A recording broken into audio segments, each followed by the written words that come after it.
पहले लोकसभा और राज्यसभा के संयुक्त सत्र को राष्ट्रपति द्रौपदी मुर्मू ने संबोधित किया। अपने संबोधन में राष्ट्रपति ने कहा कि बीता साल भारत के लिए ऐतिहासिक उपलब्धियों से भरा रहा।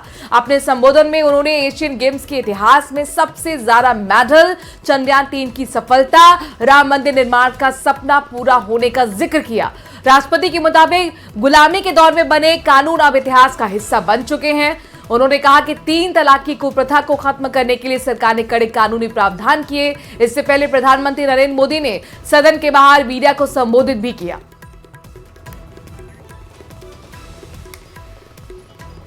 वहीं कल बजट पेश होना है और देखिए, केंद्रीय बजट से पहले बीजेपी के प्रदेश अध्यक्ष सीपी जोशी का बड़ा बयान सामने आया है। सीपी जोशी का कहना है कि बीजेपी की सरकार है, पीएम मोदी ने हर वर्ग के लिए बेहतर काम किया है। इस बार भी बजट अच्छा होगा। गरीब, किसान, महिला, युवाओं सबके हित में केंद्र सरकार काम कर रही है और उसी के हित में बजट आएगा।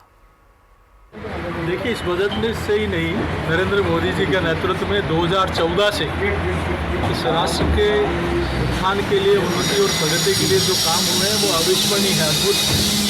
जो 60 वर्षों में कोई सरकारें नहीं कर पाई, वो नरेंद्र मोदी जी की सरकार ने पिछले 10 वर्षों में किया है। चाहे गरीब कल्याण हो, चाहे युवा की और महिला सशक्तिकरण हो, चाहे किसान के चेहरे पर खुशहाली लाना हो, चाहे हर वर्ग के कल्याण और उत्थान के लिए हो, काम हुआ है। और आज का बजट ही नहीं, आने वाले समय में भी 2024 के बाद भी 2047 तक का भारत कैसा हो, विकसित भारत का संकल्प, आने वाले जब भारत आज़ादी के 100 वर्ष पूरा करेगा, जब दुनिया का सिरमौर बनेगा, इस ध्येय के साथ आदरणीय प्रधानमंत्री जी काम कर रहे हैं। तो 1 फरवरी यानी कि कल केंद्रीय वित्त मंत्री निर्मला सीतारमण अंतरिम बजट पेश करेंगी। दौसा के लोग उम्मीद कर रहे हैं कि सरकार इस बजट में युवाओं के लिए नौकरियों की सौगात दे। दौसा में आम बजट को लेकर हमारे संवाददाता आशीष शर्मा ने लोगों से बात की है। हम दौसा में हैं और दौसा के लोगों से चर्चा करते हैं कि उन्हें इस बजट से किस प्रकार की उम्मीद है। सरकार का अंतिम बजट आने वाला है, क्या उम्मीद है, क्या होना चाहिए दौसा के दृष्टिकोण से? देखिए, जो पूर्व की बातें, जिस प्रकार से बजट आए थे, उसी अनुमान से एक आशंका लगाई जाती है कि भाई उससे थोड़ा सा बढ़ के युवाओं के लिए, किसानों के लिए रोजगार सहित जिला दौसा जिले की बात करें तो अभी जैसे दिल्ली मुंबई एक्सप्रेस हाईवे बना तो उससे यहाँ रिको का डेवलपमेंट हो, एजुकेशन के नाम पे बढ़िया कोई कॉलेज SMS मेडिकल कॉलेज यहाँ बना है, तो ऐसी 1-2 कॉलेजों को हमारी आशा है कि वहाँ अपने यहाँ जिला हेडक्वार्टर पे और मिले। आप बताओ किस तरह की उम्मीद है, युवाओं को कितनी उम्मीद है और रोजगार, नौकरियां, सरकारी नौकरी, इनको लेकर क्या सोचता है युवा? देखिए, वर्तमान बजट को लेकर के युवाओं के साथ युवाओं की सरकार से बहुत उम्मीदें जुड़ी हैं। जो उम्मीदों में नौकरी और रोजगार सृजन के जो साधन है उसके संबंध में दौसा जिले को बहुत उम्मीद है और हम इस बजट से ये आशा भी करते हैं कि दौसा में जो बेरोजगार युवा है उनके लिए यहाँ एक अच्छा रोजगार उपलब्ध कराने के लिए सरकार बजट लाएगी, जिसमें दिल्ली मुंबई एक्सप्रेसवे बना है। इस कॉरिडोर में इंडस्ट्रीज एरिया का निर्माण करे और यहाँ दौसा के जो लोकल जो युवा हैं वो जिनको बाहर नौकरी के लिए जाना पड़ता है वहाँ नौकरी के लिए नहीं जाना पड़े और यहीं हेडक्वार्टर पे उनको रोजगार मिले। आप बताओ, आप भी युवा हो, युवा क्या सोचता है इस बजट को लेकर, क्या चाहिए युवाओं को केंद्र सरकार से? केंद्र सरकार से युवाओं को यही उम्मीद है कि युवाओं को ज़्यादा से ज़्यादा रोजगार उपलब्ध कराए, सरकारी वैकेंसियां निकालें, सरकारी नौकरियों के लिए जो इतने सालों से तैयारी कर रहे हैं उनको मतलब वैकेंसी निकालकर जल्द से जल्द इनकी प्रक्रिया पूरी करें। इनका कहना है कि जो केंद्र सरकार अधिक से अधिक जो केंद्रीय संस्थाएं हैं उनमें नौकरी दे। साथ ही दौसा के दृष्टिकोण से बात करें तो पूर्वी राजस्थान में पानी की समस्या है, ERCP पर समझौता हो चुका है। ऐसे में ERCP में जो बजट केंद्र सरकार को देना है वो बजट जल्दी जारी करे ताकि ये जो परियोजना है वो शीघ्र पूरी हो सके। इसके अलावा दिल्ली मुंबई एक्सप्रेसवे के आसपास एक औद्योगिक कॉरिडोर बनाया जाए। आशीष शर्मा, न्यूज 18 दौसा। तो कल पेश होने वाले अंतरिम बजट से देश के लोगों को बहुत उम्मीदें हैं। श्रीगंगानगर में लोग उम्मीद कर रहे हैं कि सरकार बजट में पेट्रोल डीजल के दाम कम करेगी। पेट्रोल पंप डीलर्स के साथ साथ उपभोक्ता भी प्रधानमंत्री मोदी की गारंटी का हवाला देते हुए पेट्रोल और डीजल की कीमतें कम होने की उम्मीद जता रहे हैं। कल पेश होने जा रहे अंतरिम बजट को लेकर हमारे संवाददाता अशोक कुमार शर्मा उपभोक्ता और पेट्रोल पंप डीलर से खास बातचीत करते हुए नजर आए। देखिए।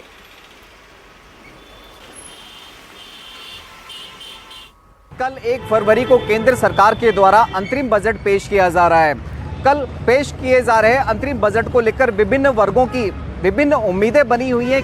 अभी हम श्री गंगानगर के पेट्रोल पंप पर ही मौजूद है। हम यहाँ के कुछ लोगों से भी बात करेंगे, साथ ही साथ हम बात करेंगे। सबसे पहले हम बात करते हैं Shri Ganganagar petrol pump dealer association के जिलाध्यक्ष आशुतोष गुप्ता जी से।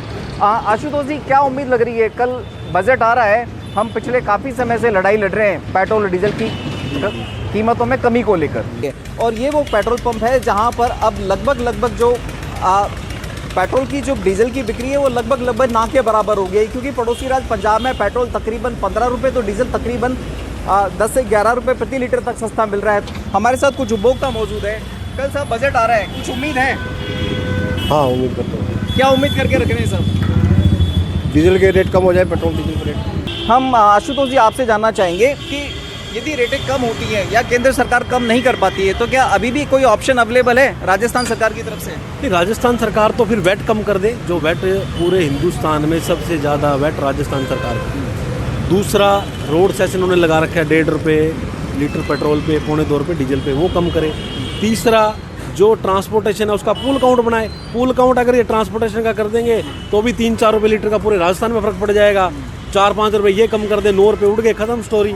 फिर पंप चलेंगे, नहीं लगाए जीएसटी, मान लो पहली बार ऐसा होगा नहीं ना सर।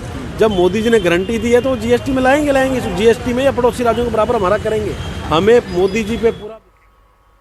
और इस बीच भरतपुर दौरे को लेकर खबर ये आ रही है कि मुख्यमंत्री भजनलाल शर्मा कुछ ही देर में पहुंचने वाले हैं। गिरिराज जी, श्रीनाथ जी के दर्शन वहां पर पहुंचकर करेंगे।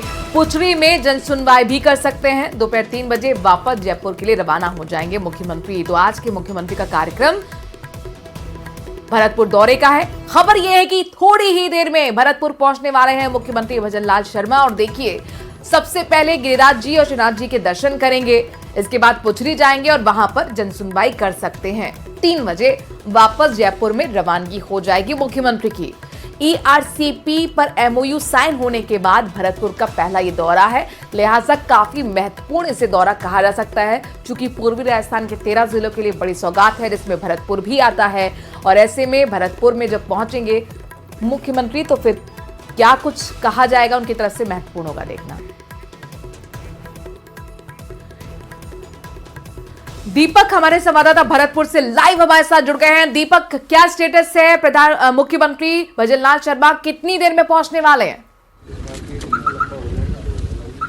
देखिए, बिल्कुल 1 बजे कर 45 मिनट का कार्यक्रम बताया जा रहा है, जब मुख्यमंत्री भजनलाल शर्मा यहाँ पहुँचेंगे। गिरिराज जी के दर्शन करेंगे, श्रीनाथ जी के दर्शन करेंगे और पूछरी लौटा के दर्शन करेंगे। यहाँ पैठा में जो हेलीपैड है वहाँ पर उनका हेलीकॉप्टर उतरेगा और उसके बाद यहाँ से गाड़ी के द्वारा वो यहाँ से दर्शन करते हुए वापस यहीं से जयपुर के लिए रवाना होंगे। तैयारियों को लेकर के गृह राज्य मंत्री जवाहर सिंह बेडम लगातार सुबह से ही यहाँ पर मौजूद हैं। किस तरह से तैयारियाँ की गई हैं, आपने पुलिस के साथ में पहुँच करके दान घाटी मंदिर देखा और अन्य व्यवस्थाओं का जायजा लिया है? देखिए, प्रदेश के मुख्यमंत्री आदरणीय भजनलाल शर्मा जी यहाँ के गिरिराज जी के अनन्य भक्त हैं। वो हमेशा जब भी मौका मिलता है तो वो गिरिराज जी के दर्शन करने के लिए अवश्य पधारते हैं। आपने देखा होगा कि शपथ ग्रहण के बाद भी वो जब यहाँ आए तो जयपुर से लेकर के और गिरिराज जी तक जिस तरह का सड़कों पर लोगों ने खड़े होकर के उनका अभिवादन किया, अभिनंदन किया, वो अभूतपूर्व था। अब चूंकि देखें, वो एक बहुत बड़ा ऐतिहासिक फैसला ईआरसीपी का हुआ है, जो वर्षों पुरानी इस इलाके की मांग थी और पिछली सरकार के कार्यकाल में उसको राजनीतिक दलदल में फंसा करके डाल दिया था। वो लोग वोट की राजनीति करते रहे, जनता को गुमराह करते रहे। बहुत बड़ा फैसला पूर्वी राजस्थान के किसानों के लिए, आमजन के लिए पेयजल की समस्या और सिंचाई के साधन उपलब्ध कराने के लिए ईआरसीपी का एमओयू हुआ है। और कल जब विधानसभा में उनका जो रिप्लाई था अभिभाषण पर, तो लोग, विपक्ष के लोग थे, वो निरुत्तर हो गए। निश्चित रूप से एक बड़ी सफलता मिली है और उम्मीद करते हैं कि और भी आगे बहुत कुछ होने वाला है। और उनको जब लगता है, मैं मानता हूं उनका ये अचानक कार्यक्रम बना है, तो गिरिराज जी सपने में जरूर आए होंगे उनके में, और वो अचानक उन्होंने कहा कि मैं गिरिराज जी आ रहा हूँ। वो आ रहे हैं, हमारा फर्ज बनता है कि हम उनका स्वागत करें, अभिनंदन करें। यहाँ के किसान भी अभिनंदन करेंगे, यहाँ के युवा भी अभिनंदन करेंगे, हम सब लोग करेंगे कि मुख्यमंत्री जी का जो भागीरथी प्रयास है, स्वयं भागीरथ बनकर इस पूर्वी राजस्थान के लोगों दीपक पूछिएगा, क्या यहाँ पर किसानों से बातचीत का भी कार्यक्रम है? चूंकि जाहिर तौर पर भजनलाल सरकार की एक बड़ी जीत है, ईआरसीपी पर एमओयू साइन हुआ है, तो उसे भुनाने की भी कोशिश रहेगी। एक बड़ा मुद्दा था जिस पर एमओयू साइन हुआ, तो क्या किसानों से बातचीत करने का यहाँ कार्यक्रम है? कोई इस तरह की चर्चा है कि वो किसानों से मिलेंगे, किसानों ने धन्यवाद ज्ञापित करेंगे, इस तरह का कोई कार्यक्रम है क्या? नहीं, उनका सिर्फ दर्शन करने का कार्यक्रम है। भगवान की शरणों में वो आ रहे हैं, उनका निजी कार्यक्रम है और भगवान के दर्शन करके वो दर्शन यहाँ से हेलीपैड से चल के पूंछरी के लोटा पहुँचेंगे। पूंछरी के लोटा के दर्शन करने के बाद वो दुग्धाभिषेक करेंगे गिरिराज जी पर्वत पर। उसके बाद श्रीनाथ जी के मंदिर में बैठ करके ध्यान करेंगे थोड़ी सी देर और वहाँ के बाद वो दान घाटी पर दर्शन करने के बाद इसी हेलीपैड से वापस जयपुर। चलिए दीपक, बहुत बहुत शुक्रिया तमाम जानकारी हम तक पहुंचाने के लिए, विस्तार से जानकारी देने के लिए कि मुख्यमंत्री जब वो पहुंचेंगे तो आगे कार्यक्रम किस तरीके से बढ़ेगा। जैसे ही पहुंचेंगे आपके पास वापस रुक करेंगे। बहरहाल अलवर से बड़ी खबर आ रही है। अलवर हादसे का लाइव वीडियो अब सामने आ गया है। मानवेंद्र सिंह की कार का एक्सीडेंट का लाइव वीडियो सामने आया है। नींद की झपकी आने से अचानक गाड़ी का संतुलन बिगड़ा। 160 किलोमीटर से ज्यादा की गाड़ी की स्पीड थी। एक्सप्रेसवे से उतरकर 150 मीटर दौड़ी है गाड़ी और हाईवे पर लगे सीसीटीवी कैमरे में घटना जो कैद हुई उसकी तस्वीरें अब सामने आ गई हैं। ये देखिए एक्सीडेंट की लाइव तस्वीरें न्यूज 18 राजस्थान एक्सक्लूसिवली दर्शकों के लिए लेकर आया है। तेज रफ्तार से गाड़ी देखिए किस तरीके से वहां पर डिवाइडर है उससे टकराती है, जो पुल बना हुआ है इसके दीवार से टकराती है और ये एक बहुत भयानक बड़ा एक्सीडेंट हुआ था मानवेंद्र सिंह की कार का, जिसमें उनकी पत्नी की मौत हो चुकी है। मानवेंद्र सिंह घायल हुए, उनके बेटे घायल हुए, उनके साथ जो ड्राइवर थे वो भी घायल हुए और खबर ये मिल रही है कि नींद की झपकी आने की वजह से अचानक गाड़ी का संतुलन बिगड़ा और देखिए किस तरीके से जो ब्रिज है जिसकी दीवार है उससे वो गाड़ी तेज स्पीड से आते हुए अचानक दीवार से टकरा जाती है।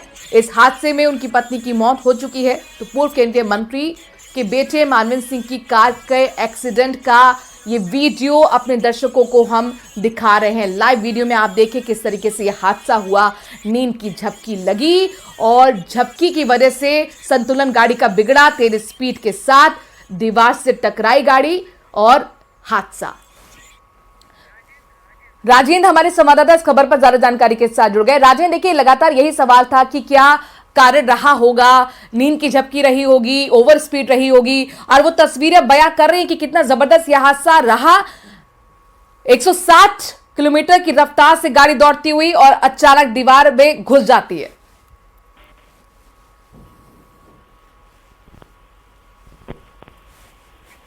राजेंद्र ऑडियो मिल रहा आपको? जी, ये जो पूरा मामला है वो दिल्ली मुंबई एक्सप्रेस वे पर नौगावा थाना इलाके के जो खीरपुर गांव है वहां पर ये घटना हुई है और सीसीटीवी फुटेज जो सामने आए हैं उसमें सामने आ रहा है जिस तरीके से लगता ये है कि नींद की झपकी आई है। वहीं जो गाड़ी की जो स्पीड है वो भी 160 और 150 के आसपास की बताई जा रही है। तो कहीं न कहीं इस तरीके से जो ये हादसा हुआ है उससे ये एक बात सामने आ गई है कि नींद की झपकी लगने की वजह से शायद ये हादसा हुआ है या जो रोड में कहीं न कहीं गाड़ी जो है तेज रफ्तार की वजह से असंतुलित हुई है। इस वजह से जाकर के डिवाइडर में जाकर के टकराई, जो पुलिया की जो डिवाइडर बना है वहां जाकर के टकराई है। तो कल भी ये बातें सामने आ रही थी कि हादसे की वजह क्या है, लेकिन अब जो है सीसीटीवी फुटेज इससे सामने आ गया है कि राजेंद्र देखिए पीछे से ये सीसीटीवी फुटेज है जिसमें हम देख रहे हैं कि ओवर स्पीड गाड़ी है और अचानक जो पुल बना हुआ है, जो ब्रिज बना हुआ है उसके दीवार से वो टकराती है। क्या अभी तक ये क्लियर हो पाया है कि ड्राइवर चला रहा था मानवेंद्र जी का या फिर खुद मानवेंद्र जी चला रहे थे गाड़ी? जी, पुलिस के अधिकारियों से बात की तो उनका ये कहना है कि गाड़ी ड्राइवर चला रहा था। ड्राइवर और आगे जो इनका जो बेटा है वो बैठा हुआ था। दोनों ने सीट बेल्ट लगाई हुई थी और पीछे मानवेंद्र सिंह खुद बैठे थे, उनकी पत्नी चित्रा सिंह बैठी हुई थी। लेकिन जैसे ही, क्योंकि पिछली सीट पे वो थे, उन्होंने सीट बेल्ट नहीं थी और इस वजह से वो जैसे ही जाकर के गाड़ी भिड़ी तो वो पीछे की सीट से। राजेंद्र, दिल्ली मुंबई एक्सप्रेस जो ये है इसमें कई ऐसे जोन है जो डेंजरस जोन और इस बीच बड़ी खबर आ रही है 13 आईपीएस अधिकारियों के तबादले हो गए हैं। बड़ी खबर इस वक्त की 13 आईपीएस अधिकारियों के ट्रांसफर किए गए हैं। जयपुर से बड़ी खबर अपने दर्शकों को बता रहे हैं, ये ट्रांसफर की जानकारी मिल रही है। बड़ी खबर 13 आईपीएस अधिकारियों के तबादले कर दिए गए हैं। देखिए लगातार तबादले की खबर आ रही थी अलग अलग विभागों से, अब 13 आईपीएस अधिकारियों के तबादले की जानकारी मिल रही है।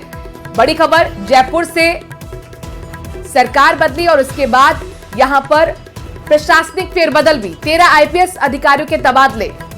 बड़ी खबर, 13 आईपीएस अधिकारियों के ट्रांसफर किए गए हैं। राजधानी जयपुर से इस वक्त की बड़ी खबर अपने दर्शकों को बता रहे हैं, जहां पर एक बड़ा प्रशासनिक फेरबदल देखने को मिल रहा है। 13 आईपीएस अधिकारियों के ट्रांसफर किए गए हैं। ये रूटीन ट्रांसफर है या इसके पीछे कोई खास वजह, जानकारी लेने की कोशिश करेंगे। लेकिन इस वक्त की ब्रेकिंग न्यूज, राजधानी जयपुर से 13 आईपीएस अधिकारी के ट्रांसफर किए गए हैं। ये बड़ा प्रशासनिक फेरबदल कहा जा सकता है।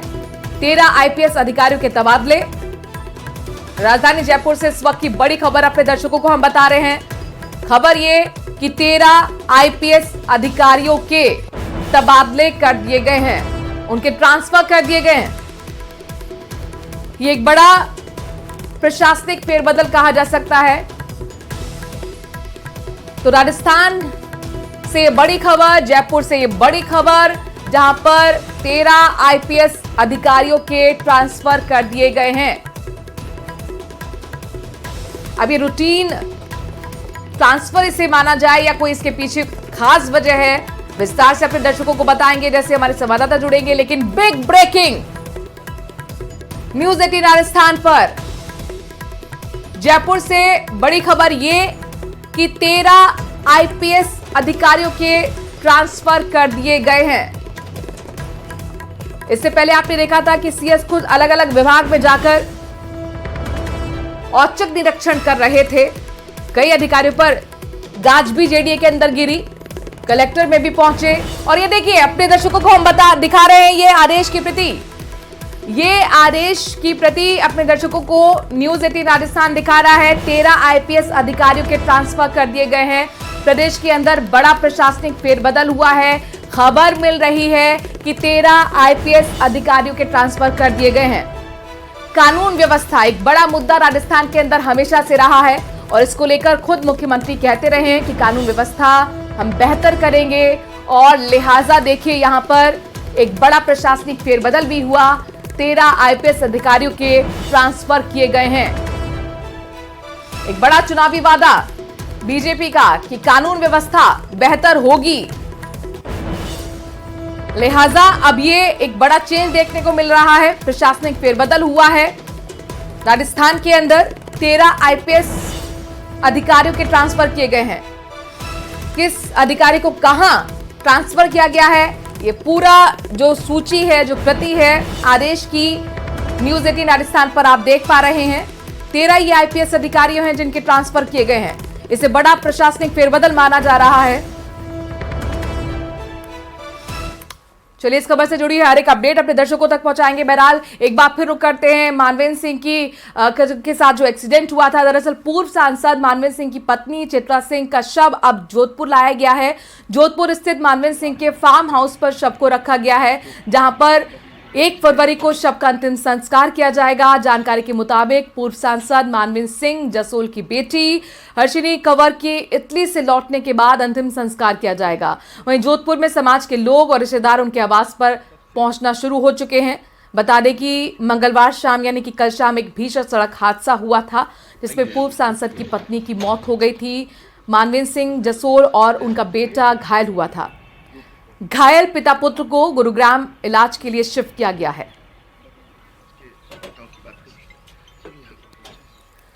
तो ये तस्वीर आपको हम दिखा रहे हैं जब एम्बुलेंस के जरिए मानवेंद्र सिंह की पत्नी का शव जोधपुर लाया गया है उनके आवास पर। फार्म हाउस में दरअसल इस वक्त शव को रखा गया है और कल बताया जा रहा है कि अंतिम संस्कार होगा। दूसरी तस्वीर भी आप देख रहे हैं, ये लाइव एक्सीडेंट की वीडियो सामने आई है, जिसमें आप देखिए किस तरह से ओवर स्पीड होती हुई गाड़ी जो है ब्रिज के दीवार से टकराई और उसके बाद ये हादसा हुआ। बहरहाल खबरों में आगे बढ़ते हैं, बात ईआरसीपी की करते हैं। 20 साल के लंबे इंतजार के बाद प्रदेश के 13 जिलों में पानी की समस्या हल होने जा रही है। फरवरी में प्रधानमंत्री के हाथों ईआरसीपी परियोजना का शिलान्यास हो सकता है। प्रदेश सरकार शिलान्यास की तैयारी में जुट चुकी है।